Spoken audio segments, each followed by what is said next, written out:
මම ෆොටෝග්‍රෆි මුල සිට සරලව කියලා ප්ලේලිස්ට් එකක් මීට මාස 5කට විතර කලින් පටන් ගත්තා. ඒ ප්ලේලිස්ට් එකට මම වීඩියෝ දෙකක් විතර අප්ලෝඩ්ත් කරා. අපි මේ වීඩියෝ දෙකෙන් කතා කරේ කැමරා ටයිප්ස් ගැන. කොහොම හරි මේ ප්ලේලිස්ට් එකේ තුන්වෙනි වීඩියෝ එක විදියට අද වීඩියෝෙන් අපි කතා කරන්න යන්නේ Aperture shutter speed ISO ගැන. එහෙනම් කලින් වීඩියෝ දෙක බලන්න කියලා ආරාධනා කරන ගමන්ම අපි යමු අපේ අද වීඩියෝ එකට.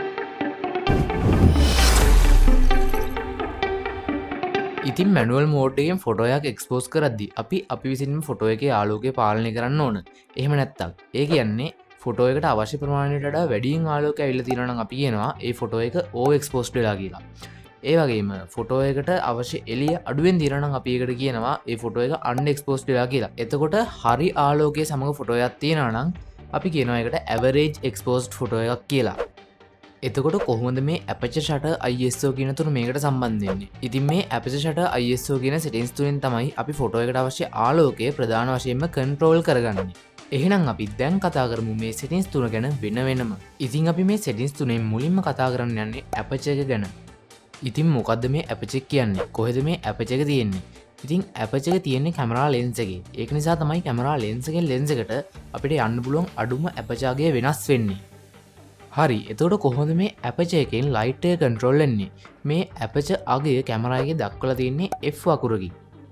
ඔයාට පේන ඇති මේ ලෙන්ස් එකේ මේ තියෙන්නේ Aperture blades. මේ Aperture blades ටික එක පැත්තට කරකෙද්දී මැද තියෙන සිදුර විශාල වෙනවා. ඒ වගේම Aperture blades ටික අනිත් පැත්තට කරකෙද්දී මේ මැද තියෙන සිදුර කුඩා වෙනවා. එතකොට මේ මැද තියෙන සිදුර විශාල වෙද්දී කැමරාව ඇතුළට වැඩි ආලෝකයක් ඇවිල්ලා ෆොටෝ එක ආලෝකමත් වෙනවා.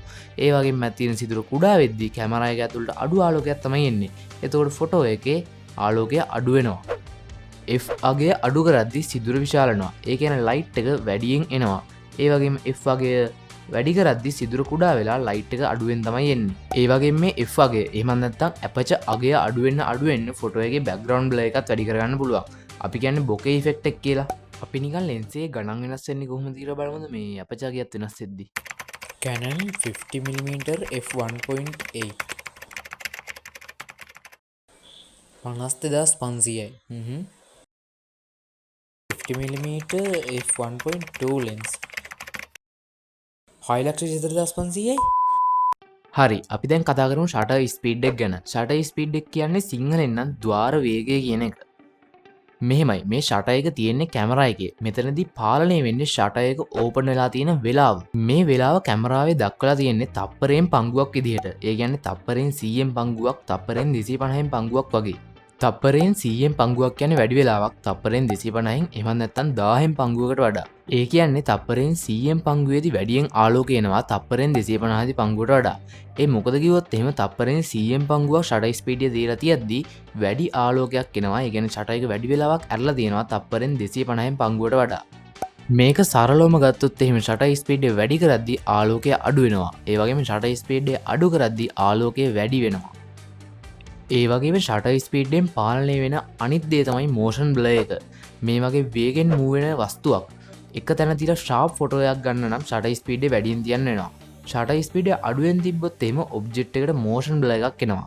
ඒ වගේම මේ වගේ ෆොටෝ ගන්න නම් cam එක tripod කරලා ඉවරලා තප්පර 2ක්, තප්පර 15ක් වගේ ලොකු shutter speed වලට යන්න වෙනවා. ඒ වගේම ඔයා තාම පුරුදු වෙන ගමන් නම් ඉන්නේ. මම නම් රෙකමන්ඩ් කරන්නේ සාමාන්‍යයෙන් shutter speed එක 80න් පල්ලෙහාට, කියන තප්පරෙන් 80න් පංගුවෙන් පල්ලෙහාට වගේ යන්න එපා කියලා. එහෙම කියන්නේ ඔයාගේ අතේ සෙලවීම ඔයාගේ ෆොටෝ එකට වැදුනොත් එහෙම කැමරා ෂේක් එක, අපි කියන්නේ කැමරා ෂේක් එක ෆොටෝ එකට එන්න පුළුවන්. එහෙනම් අපි දැන් කතා කරමු ISO ගැන. ISO එක තියෙන්නේ කොහෙද? මෙහෙමයි. ISO එක කියන්නේ තනිකරම සෙන්සර් එක ආලෝකයට දක්වන සංවේදීතාව. එතකොට ISO එක පාලනය වෙන්නේ සෙන්සර් එකෙන්. මෙතනදී අනිත් settings දෙක වගේ නෙමෙයි. ISO එක වැඩි කරද්දී ආලෝකය වැඩි වෙනවා. ඒ වගේම ISO අගය අඩු කරද්දී ආලෝකය අඩු වෙනවා. ඒ වගේම ISO එක වැඩි කරන්න ෆොටෝ එකේ digital noise වැඩි වෙනවා. ඒක නිසා පුළුවන් තරම් ISO අගය අඩුවෙන් තියාගෙනම ෆොටෝ එකක් capture කරගන්න බලන්න. ඉතින් මං හිතනවා ඔයාලට මගේ මේ වීඩියෝ වැදගත් වෙන්න ඇති කියලා. එහෙම වැදගත් වුණා කියලා හිතනවා නම් අනිවාර්යයෙන්ම like කරන්න, subscribe කරන්න, ඒ වගේම ඔයාලගේ යාළුවන්ටත් දැනගන්න share කරන්නත් අමතක කරන්න එපා. එහෙනම් ඉතින් නැවතත් මේ වගේ වීඩියෝ එකකින් හම්බ වෙන බලාපොරොත්තු වෙන්න මම අදට සමු ගන්නවා. ආයුබෝවන්.